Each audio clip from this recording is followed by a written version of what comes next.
Hello दोस्तों, आप लोग कैसे हैं।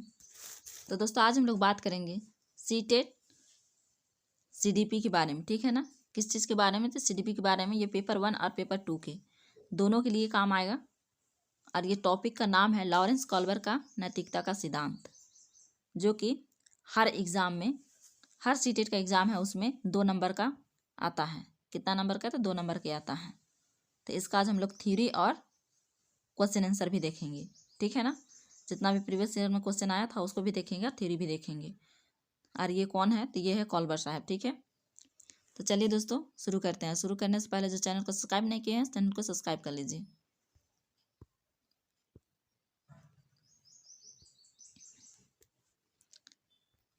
कॉल्बर्ग अमेरिका के एक मनोवैज्ञानिक थे। कहाँ के? तो अमेरिका के एक मनोवैज्ञानिक थे जिन्होंने नैतिकता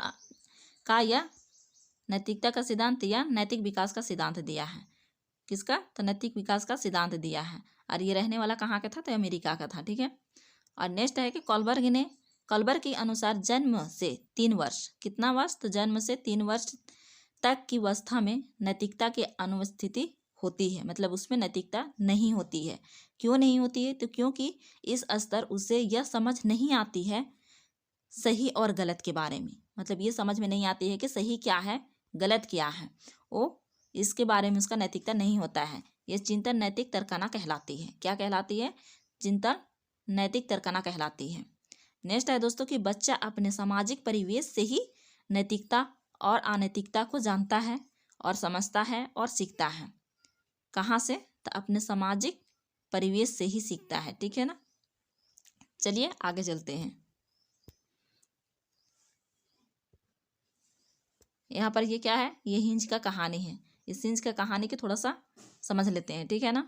अब इस हिंज का कहानी को कैसे समझेंगे? तो यहाँ पर देखिए उनकी बीवी है और ये हिंज है, उनकी ये बीवी है। तो इनकी बीवी है, इनकी बीवी बहुत जोर से बीमार है और इनको बीमार है तो इनके ठीक होने के लिए दवा चाहिए। अब इनके पास दवा चाहिए तो दवा के लिए वो चले गए एक डॉक्टर के पास।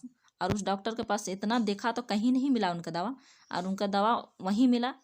और वहाँ पर उस दवा का दाम कितना था? तो 10 गुना था दाम। कितना था? तो 10 गुना था दाम।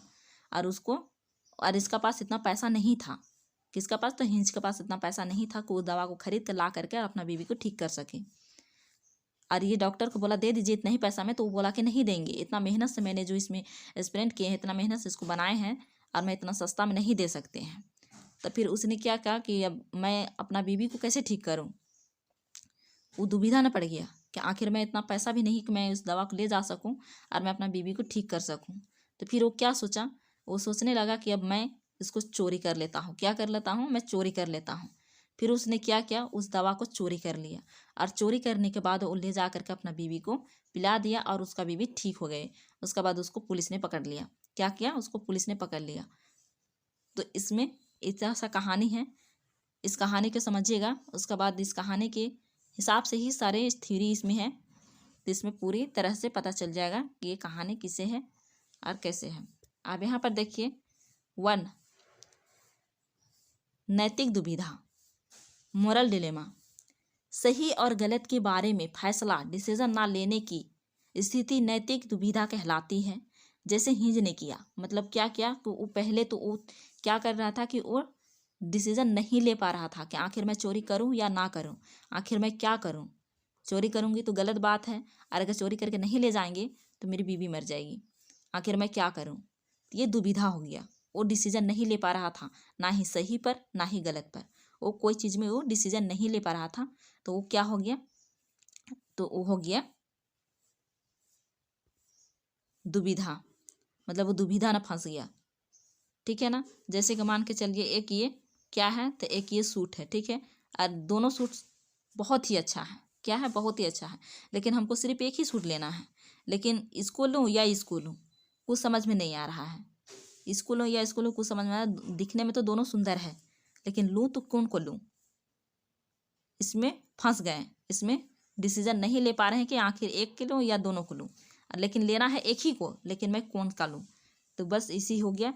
मतलब जो डिसीजन नहीं ले पाते हैं वो हो जाता है नैतिक दुविधा। ठीक है। वो नैतिक दुविधा कहलाते हैं। अब दूसरा में क्या है दोस्तों, तो नैतिक तर्कना। अब ये नैतिक तर्कना क्या है, तो मॉरल रीजनिंग, सही और गलत के बारे में फैसला लेने में शामिल प्रक्रिया को नैतिक तर्कना कहते हैं। सही और गलत में से किसी एक को चुनना, जैसे हिंज ने चोरी को चुना। क्या क्या, हिंज ने लास्ट में क्या किया, तो चोरी को चुना। जैसे कि अभी जो हम लोग देखे उस सूट के बारे में, जो इस सूट को हम लोग डिसीजन नहीं ले पा रहे थे। अब डिसीजन नहीं ले पा रहे थे तो इसमें फंसे हुए थे, ये दुविधा हो गया। हाँ, अब इसमें ये हुआ कि मान लिया जाए ये है या ये है, दोनों में से किसी एक को हम चुन लेते हैं, ठीक है। तो मान के चल गए इसको हम चुन लिए, तो चुन लिए तो इसको डिसीजन ले लिए कि हाँ इस चीज़ को हम चुन लिए, हो गया ये मेरा। चलिए क्या हो गया, तो ये हो गया। अब इसी को क्या कहते हैं, तो नैतिक तर्कना कहते हैं, ठीक है ना। मतलब सही हो या गलत हो, किसी एक पर फैसला ले लेना, किसी एक पर डिसीजन ले लेना, ठीक है। तो उसी को क्या कहते हैं, तो नैतिक तर्कना कहते हैं। जैसे कि हिंज ने क्या किया, तो लास्ट में हिंज ने क्या, चोरी को चुन लिया था। किसको चुन लिया था दोस्तों, तो चोरी को चुन लिया था, ठीक है ना। तो चलिए नेक्स्ट चलते हैं। नेक्स्ट में क्या है दोस्तों, तो कॉल्बर्ग के सिद्धांत की आलोचना। अभी कॉल्बर्ग के सिद्धांत की आलोचना हुई थी, और इसे किसने की थी, तो इनके सिद्धांत की आलोचना कैरोल गेलिगन ने की थी। किसने की थी, तो कैरल गेलिगन ने की थी। उन्होंने तर्क दिया कि कॉल्बर्ग ने अपने प्रयोग एक्सपेरिमेंट में महिलाओं को कम प्राथमिकता दी थी। क्या की थी, महिलाओं को कम प्राथमिकता दी थी, ठीक है ना। क्या की थी, तो कम प्राथमिकता दी थी। अब नेक्स्ट है दोस्तों को, उन्होंने तर्क दिया कि पुरुषों की नैतिकता का आधार न्याय है, जबकि स्त्रियों की नैतिकता का आधार देखभाल है। क्या क्या था, कि पुरुषों का जो नैतिकता है वो न्याय है, जस्टिस है, और जबकि स्त्रियों की नैतिकता का आधार देखभाल बोला था। क्या बोला था, तो देखभाल बोला था, ठीक है ना। इसमें महिलाओं को कम प्राथमिकता दी थी, ठीक है। ये आलोचना, ये कॉल्बर्ग के सिद्धांत की आलोचना हुई, ठीक है। इसको समझ में आ गया, तो चलते हैं हम नेक्स्ट चलते हैं। हम नेक्स्ट क्या है दोस्तों, तो नेक्स्ट है कॉल्बर्ग ने नैतिकता के 3 लेवल बताए। कितना लेवल बताए हैं, तो 3 लेवल बताए हैं दोस्तों। और तीनों लेवल में दो दो क्या क्या, तो दो दो चरण बताए हैं। तीनों में दो दो चरण बताए हैं, यानी 6 चरण है। 3 लेवल है और 6 चरण है, ठीक है ना। तो चलिए देखते हैं। पहला है पारक रूढ़िगत नैतिकता का स्तर। क्या है, पारक रूढ़िगत नैतिकता का स्तर है। ये कितना सा है, तो 4 से 10 वर्ष के लिए है। कितना है, 4 से 10 वर्ष के लिए, यानी 0 से लेकर के 3 वर्ष तक का कोई नैतिकता नहीं आता है, जो हम लोग देखे अभी, ठीक है ना। क्या देखे, तो 0 से लेकर के 3 वर्ष तक का बच्चा में नैतिकता नहीं आता है, ठीक है। वो कोई भी चीज़ कहेंगे तो वो नहीं मानेगा। जैसे कोई भी चीज़ को तोड़ेगा तो तोड़ते रह जाएगा, उसको वो नहीं मानेगा, वो बोलने से भी नहीं समझ पाएगा, ठीक है ना। इस अवस्था में नैतिकता शून्य होती है। क्या होती है, इस अवस्था में नैतिकता शून्य होती है, यानी बच्चों को सही गलत के बारे में पता नहीं होता है। मतलब बच्चों को सही क्या है गलत क्या है इसके बारे में इस अवस्था में बच्चों को मालूम नहीं होता है दोस्तों। इस अवस्था में नैतिक तर्कना दूसरे लोगों के मानकों को अनुसार होती है। मतलब इस अवस्था में नैतिक जो तर्कना है वो दूसरों लोगों के मानकों के अनुसार होते हैं, मानकों का अनुसार होते हैं। जैसे घर वालों के लिए, समाज के अकॉर्डिंग, ये सब सारी चीज़ें दूसरों को जो डांट फटकार के लिए होते हैं। इस अवस्था को 2 भागों में बांटा है। कितना, 2 भागों ने बांटा है। यहाँ पर बनता लिखा गया है, तो 2 भागों ने बांटा है, ठीक है ना। और कौन कौन सा भाग है दोस्तों, तो 1 में है कि दंड एवं आज्ञा पालन उन्मुखता। क्या है, दंड एवं आज्ञा पालन उन्मुखता। इसमें बच्चा क्या करता है, तो इसमें बच्चे की नैतिकता सजा और आज्ञा पालन पर आधारित है। मतलब कोई भी काम अगर कह रहे हैं करने के लिए, तो क्या हो रहा है कि हाँ अगर नहीं करेंगे तो हमको सजा मिलेगा, इस आधार पर इसमें आधारित है, ठीक है ना। धर्म एवं आज्ञा पालन, इसमें बच्चे क्या करते हैं, नैतिकता सजा और आज्ञा पालन पर आधारित होती है। मतलब अगर नहीं करेंगे तो सजा मिलेगा, इसके आधारित पर ये 1 वाला है, ठीक है ना, दंड एवं आज्ञा पालन। अब दूसरा में क्या है दोस्तों की साधनात्मक सापेक्षता और उन्मुखता। इस अवस्था में बच्चों में पुरस्कार पाने की अभिप्रेरणा प्रबल होती है। मतलब कोई काम करेंगे, जैसे कि स्कूल में ही एक बच्चा है, 2 बच्चा है, और वो टीचर से या बड़ों से बड़ों से या टीचर से पुरस्कार पाने के लिए वो क्या कर रहा है, बहुत ही अच्छा वो कर रहा है।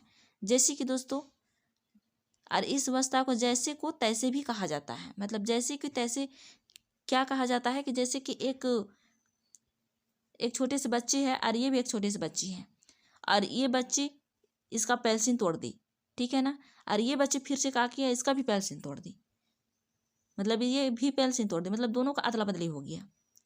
इसको कहते हैं जैसी की तैसी, ठीक है ना। जैसे कि तैसा तैसे भी कहा जाता है। उदाहरण के लिए पेंसिल तोड़ा तो दूसरा बच्चा भी तोड़ता है। क्या हुआ, ये नहीं कहेगा कि अरे चल तोड़ दिया तो उसको हम छोड़ देंगे, ये नहीं सोचेगा, लेकिन वो तोड़ दिया तो उसका पेंसिल भी हम तोड़ लेंगे। अगर वो खाना छीन करके मेरा का खा गया तो मैं उसका खाना भी छीन करके मैं खा जाऊंगी, ठीक है ना। यहाँ समझ में आ गया। अब ये दूसरा में देखिए, ये दूसरा स्तर में क्या है, तो रूढ़िगत नैतिकता का स्तर। क्या है, रूढ़िगत नैतिकता का स्तर, कन्वेंशनल स्टेज। ये कितना सा है, तो 10 से 13 वर्ष तक के लिए। कितना, तो 10 से 13 वर्ष। इस स्तर में बच्चा अपने समाज तथा परिवार में प्रचलित नैतिक मानकों को स्वीकार कर उन्हें का पालन करता है। क्या करता है, उनका पालन करता है। जैसे स्तर में ये बच्चा क्या करता है, समाज के अकॉर्डिंग वो करता है। जैसे परिवार में जो कह दिया वो चीज़ सही है गलत है उसको स्वीकार कर लेता है, वही चीज़ उनको सही लगने लगता है। क्या करने लगता है, वही चीज़ वो सही लगने लगता है, ठीक है ना। और वो उनका पालन भी करता है, और अगर नहीं करेंगे तो उसको क्या होगा। और इसको भी 2 भागों में क्या है, तो बांटा है। उसको 2 भागों में क्या किया है, तो बांटा है। तो एक में है अच्छा लड़का और अच्छी लड़की बनने की अनुमुक्ता, good boy and good girl. इसमें बच्चों क्या करते हैं कि दूसरों के साथ भाला बनकर अनुमोदन अर्जित करता है। क्या करता है, दूसरों के साथ वो भाला बन करके अनुमोदन वो अर्जित करता है। क्या करता है, अर्जित करता है, ठीक है ना। और नेक्स्ट में है, अब इसमें दूसरा जो है, दूसरा में क्या है, तो सामाजिक कानून एवं व्यवस्था उन्मुखता। इसमें बच्चा क्या करता है दोस्तों कि कानून तथा सामाजिक व्यवस्था को बनाए रखने की भावना विकसित करता है। जैसे यहाँ पर रेड लाइट है, यहाँ पर पार करते हुए, जैसे कि कोई यहाँ पर अगर रेड लाइट अगर मर गया है तो वहाँ पर घर वालों बोल दिया कि वहाँ पर रेड लाइट पे अगर मरा हुआ भी है तो वहाँ पर पार नहीं होना चाहिए। तो वो क्या करेगा कि नहीं, पार नहीं होना चाहिए। क्यों नहीं होना चाहिए, वहाँ पर उसको समाज के अकॉर्डिंग वो चल रहा है, कानून के अकॉर्डिंग चल रहा है, उसको घर में उसको मम्मी पापा ने बोल दिया कि उसमें नहीं पार होना चाहिए, और किसी को पार भी नहीं होना चाहिए। तो इनका सोचना है कि वहाँ पर नहीं जाना चाहिए, चाहे वो कुछ भी हो रहा है, ठीक है ना, कुछ भी हो रहा है वहाँ पर नहीं जाना चाहिए।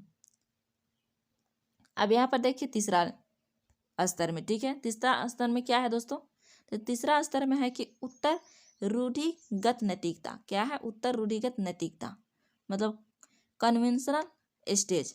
ये 13 वर्ष से ऊपर का है दोस्तों। क्या है, तो ये 13 वर्ष से ऊपर का है।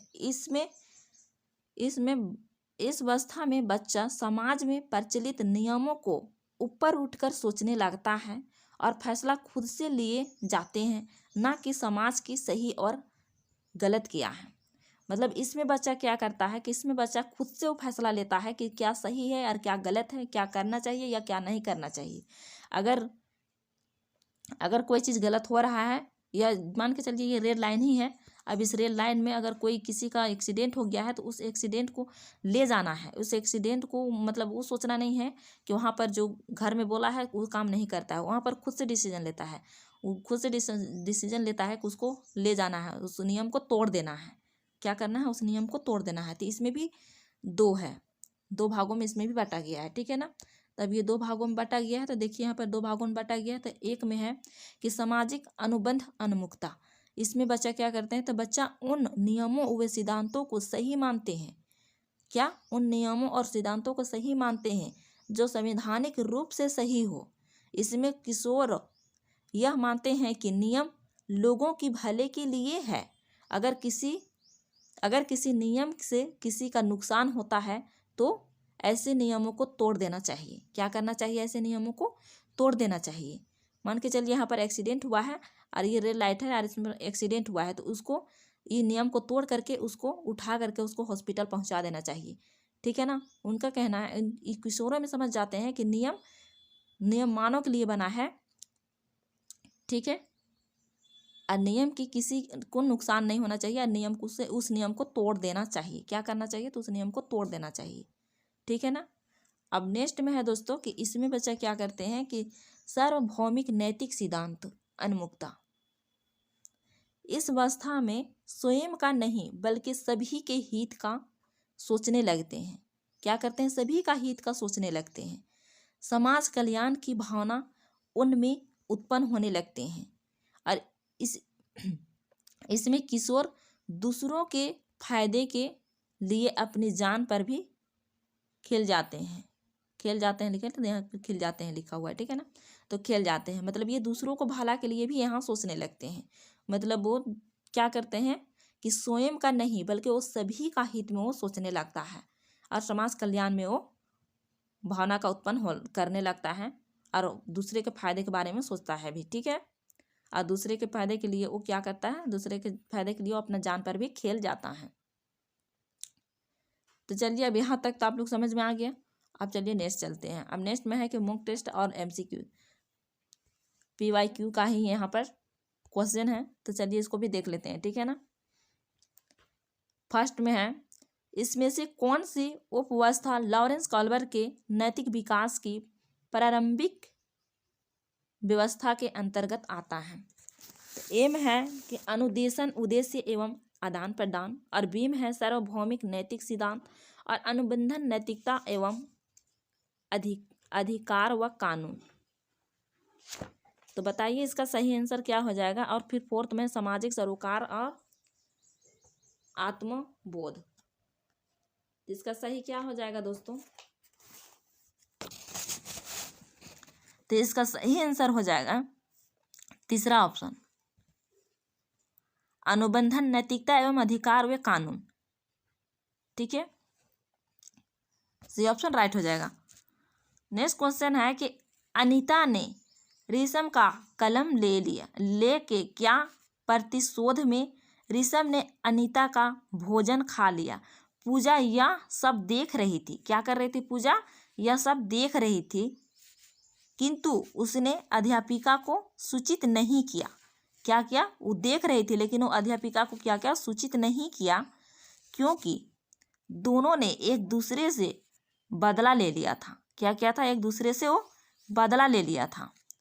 लॉरेंस कॉल्बर के अनुसार पूजा नैतिक विकास की कौन सी अवस्था पर है? पूजा नैतिक विकास की कौन सी अवस्था पर है दोस्तों? एम है कि अच्छा लड़का अच्छी लड़की उन्मुखीकरण, बीम है सामाजिक व्यवस्था बनाए रखने की उन्मुखीकरण, डीम है दंड एवं आज्ञा पालन उन्मुखीकरण, इसी और डी में है यांत्रिक उद्देश्य उन्मुखीकरण। तो बताइए इसका क्या हो जाएगा। तो दोस्तों पूजा इस अवस्था में है, यांत्रिक उद्देश्य उन्मुखीकरण, डी हो जाएगा इसका ऑप्शन, ठीक है। क्या हो जाएगा? तो डी हो जाएगा। नेक्स्ट है, निम्नलिखित में से कौन सा चरण लॉरेंस कॉल्बर द्वारा दिए गए नैतिक विकास के सिद्धांत में शामिल नहीं है? दोस्तों जो नहीं है उसको बोलना है।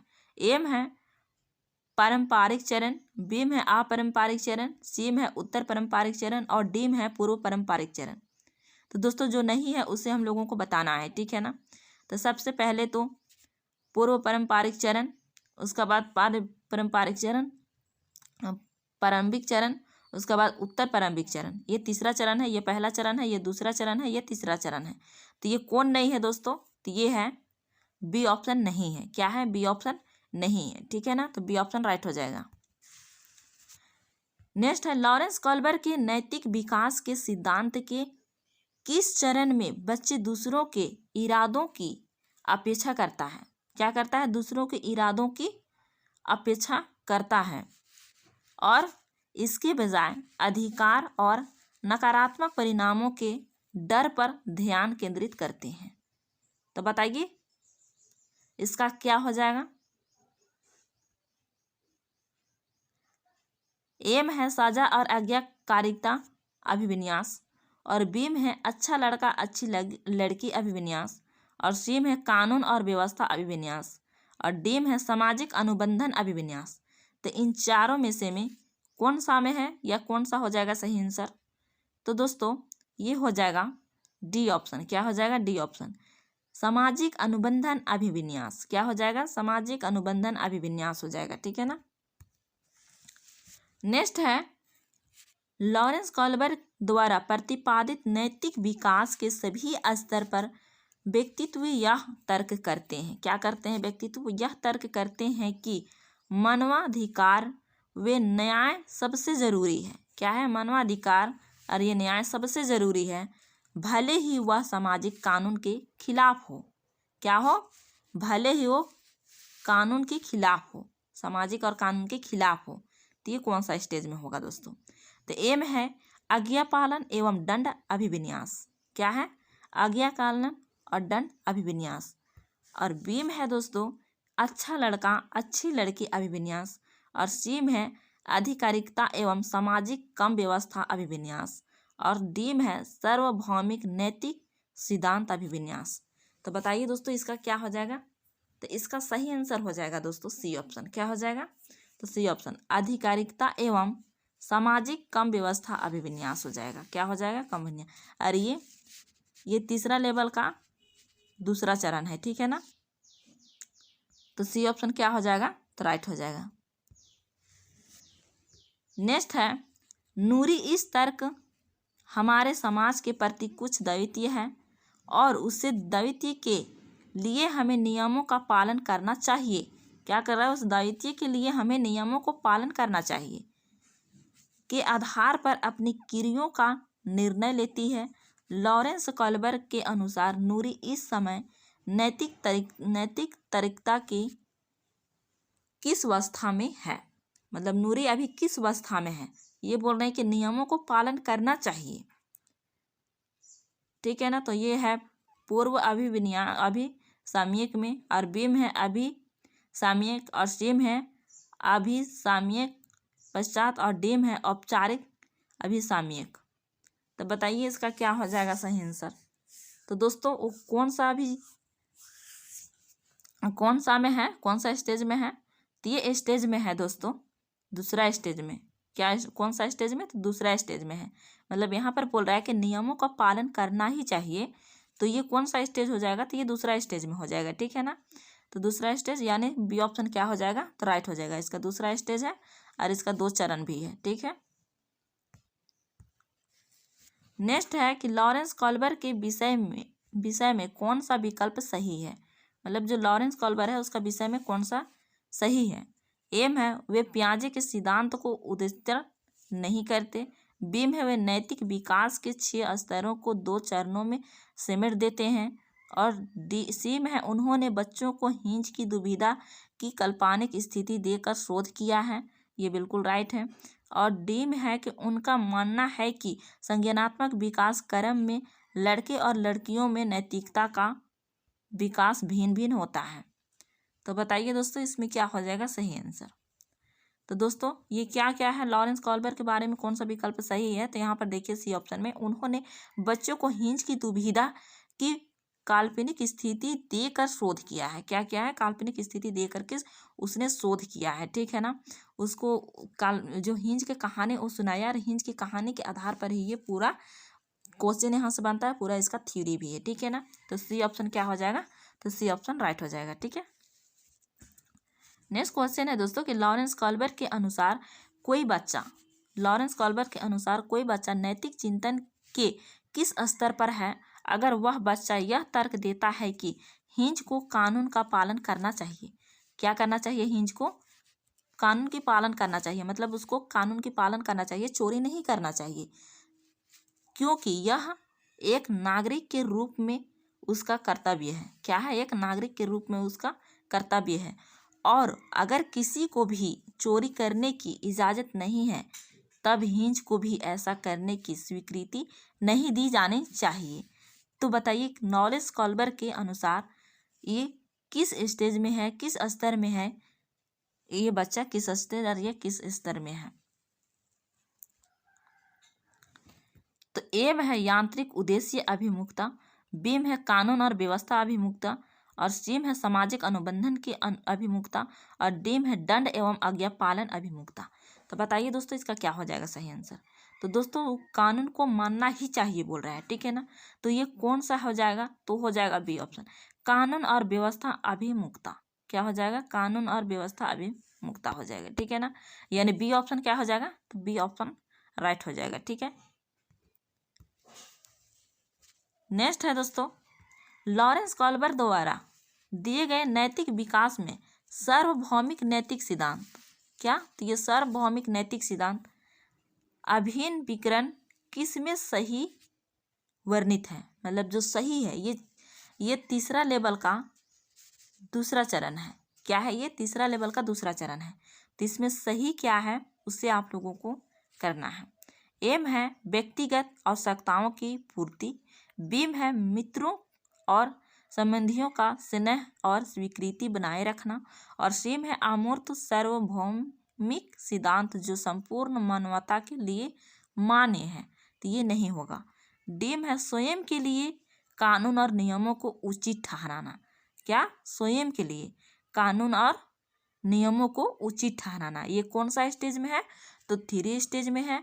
और ये चरण कितना में है दोस्तों, तो चरण है 2 में। कितना में है, तो दूसरा चरण में है, ठीक है ना। यानी डी ऑप्शन राइट हो जाएगा, ठीक है, ये सही हो जाएगा, ठीक है।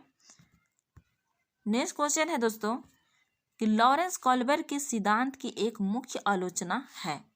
अब ये मुख्य आलोचना क्या है दोस्तों, एम है उसके सिद्धांत में नारी परिप्रेक्ष्य गौण है। क्या है, गौण है। बीम है उनमें पियाजे के नैतिकता विकास सिद्धांत को संदर्भ में नहीं लिया। सीम है उन्होंने बच्चों की प्रत्येक स्तर पर विशिष्ट प्रतिक्रियाएं नहीं सुझाई, और डीम है उन्होंने बच्चों पर कोई अनुसंधान कार्य नहीं किया। तो बताइए इसमें जो आलोचना हुई है उसके बारे में, तो ये है ए ऑप्शन, उनके सिद्धांत में नारी परिप्रेक्ष्य गौण है, ठीक है। तो दोस्तों ये बात समझ गए आप। तो दोस्तों आज के ये वीडियो कैसा लगा, अगर अच्छा लगा हो तो लाइक शेयर और कमेंट करके ज़रूर बताइएगा। और जो चैनल को सब्सक्राइब नहीं किए हैं दोस्तों, चैनल को सब्सक्राइब कर लीजिएगा। ऐसे ही टॉपिक वाइज आप लोगों को क्लास मिलते रहेगा, और क्वेश्चन आंसर भी मिलते रहेगा, और टॉपिक वाइज क्लास भी, मतलब क्वेश्चन आंसर भी आप लोगों को क्लियर हो जाएगा, टॉपिक भी क्लियर हो जाएगा। फिर मिलते हैं नेक्स्ट वीडियो में, तब तक के लिए टेक केयर एंड बाय।